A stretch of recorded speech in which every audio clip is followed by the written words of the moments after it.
They'll still get it a couple hours after. First off, what do you think of this building? I think it's beautiful. From what I've seen in terms of dressing room space and the ice and the stands, and everything. I think it's beautiful. It's got lots of character. It's very unique. I think it's excellent. This was their 8th day in a row on the ice. Tomorrow will be 9, I think. That's pretty rare for you. It's pretty rare for anybody in the NHL these days. What's the logic behind keeping them on the ice like that? Yeah, a couple things. A, we're coming out of the All Star break.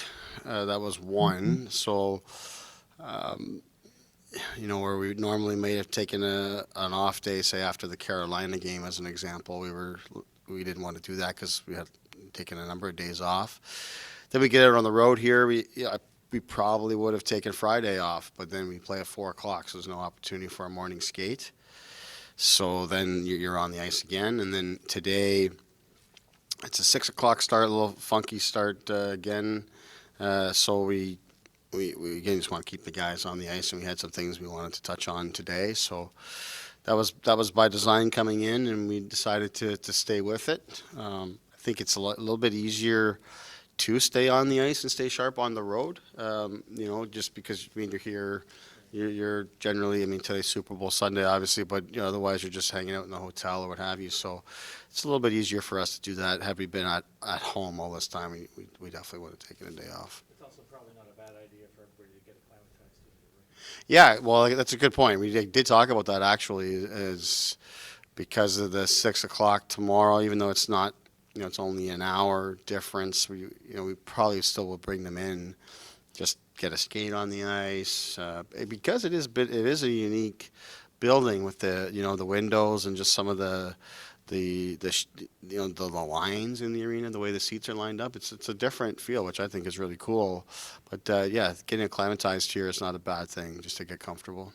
What have you thought of the play of the Tavares, Nylander, Kerfoot, say, last 6 or 8 games or so? I would say, I've been getting these questions a lot, so my response is going to be pretty similar. It hasn't been to the level that they had established. So what tends to happen is it starts to snowball a little bit. You start to overthink things a little bit. So my message to that line is to continue to skate and work and bring a level of intensity every shift. That's going to set you up for success, be it with the puck, without the puck, whatever the game is going to call for, to do that. So I think that they've been a little disconnected in that way, and I'm not focused necessarily on the production part of it. I don't know how many breakaways or clear looks Willie's had in the last few games that normally go in for him. So there's been opportunities for goals there, but just looking in terms of controlling play and getting extended shifts on offense, that there hasn't been as many here of late, and we'd like to get that going. I know the roster is what it is: 12 forwards, 7 defensemen, and 2 goalies. In an ideal world, which you're not quite in, but would you like to have competition for spots among forwards and defensemen? Yeah, for sure. For sure we would. I think on defense, given that we still have 7, there is that element still at play. Obviously, Dermott didn't play last night and won't play tomorrow, but he's still in that mix very much. Just getting Muzzin back here now, so we're getting the pairings kind of back settled to where they were earlier in the season for us. In terms of the forwards, there's not a lot there. The competition is internal. The competition is for minutes and roles and all those kind of things. We have players that we think could help us that are down with the Marlies, and whether there's a long list of guys that have helped us there. But obviously Richie and Clifford are the guys that have played the most for us there. But there's a lot that goes into having those guys in the mix, but they're not forgotten about, and that includes the others that are down there. Anderson, Steve, Cini, Nick Robertson's now come back into the mix here. So we've got lots of competition that is happening that I think our guys are conscious of, despite the fact that on the daily the roster's limited in terms of movement. But ice time and things like that are still up for grabs, and guys are competing for that every day. Last night, you tried Ilya back on the second line for some shifts late toward the end. Was there any temptation at all to maybe change things up, given the way the last couple of games had gone, especially for that second line, or no? A little bit, and that's part of why I did it in the game. That said, as you would recall, not long ago, I did have Mikheyev playing up with Tavares, and I didn't think it went very well, frankly. So that has me a little more hesitant as a result. So, I think Mikheyev with Kampf has gone well, no matter who the line mates have been with him, whether it's Kasha or Engvall. So, I don't want to get away from that too much, and just challenge guys, whether it's Kerfoot, Tavares, Nylander, individually and collectively. Those guys have played very good hockey for us for most of the season, and want to challenge them to find their way here and get back to playing at a high level. I think the Matthews line is really thriving. Those guys have played very well for us. And we need to get a little more consistency, from the groups below them. You've had a couple of games now with Jake back in the line. How would you assess that mid pair along with Hall's been over these last couple of games? Yeah, I think, I thought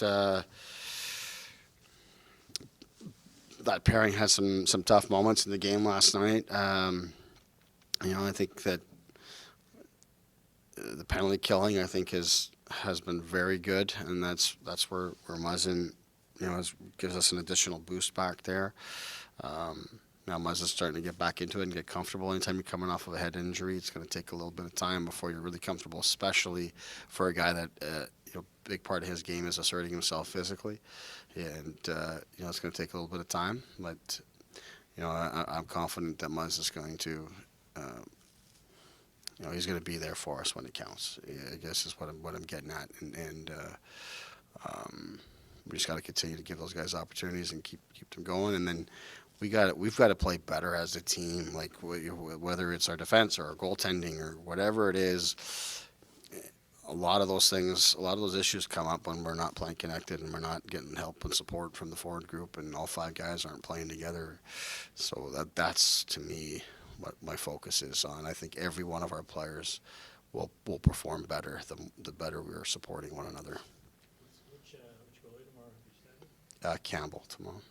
Is there something in those two games where you're putting a lot of shots in the net, the goalie's playing really well? Is there something from the tape that after that last game that you can kind of identify as something that the opposition is doing on transition that's kind of leading to some of those grade A chances? Against? Yeah, it's what tends to happen is, like, both games we've had the puck a lot, we are shooting a lot, we are getting a lot of scoring chances, we're on offense a lot. Both games we're chasing the game, like we're trailing, and you're trying to tie the game. So when that happens, it's a natural tendency to really be asserting yourself offensively. But then even when it's time to defend, you're hesitating just a second because you're hoping that you're going to win the puck back quickly and be able to strike. You want to tie the game. The challenge and what we've been talking about as a group is that we just have to stay with it and trust that we will score and we will be able to come back and tie games or win games or whatever it is, but not let things compound. You look at the Calgary game. We take the lead. They tie the game, and then they take the lead on us, and then we let that snowball. Versus like, let's just stay with what we've been doing and let's lock it down, and eventually we'll score enough to win the game. And I thought last night was pretty similar. Obviously we didn't end up scoring the goals that we needed, but not expose ourselves on the other end. And it's difficult to do because you're really pressing. You've got the other team on their heels. You need to score, or you can't win the game because you're trailing. But we have to trust when there's time on the clock that we will break through, and we don't want to allow the opposition to grow their lead. So that's just the commitment defensively. I don't think it's necessarily what the other team is doing, other than transitioning quickly. You know, they're jumping quickly, and we're going to continue to see that until we plug those holes. So it sounds like it's just a matter of just not getting behind the 8 ball early. Well, that's a big piece of it. It's a big piece of it. I mean, it's way easier to focus in on all your defensive details when, you know, as a team, you're confident you don't necessarily have to score because you're in a good spot. And our games of late have kind of been bouncing around back and forth, and our mindset hasn't been focused.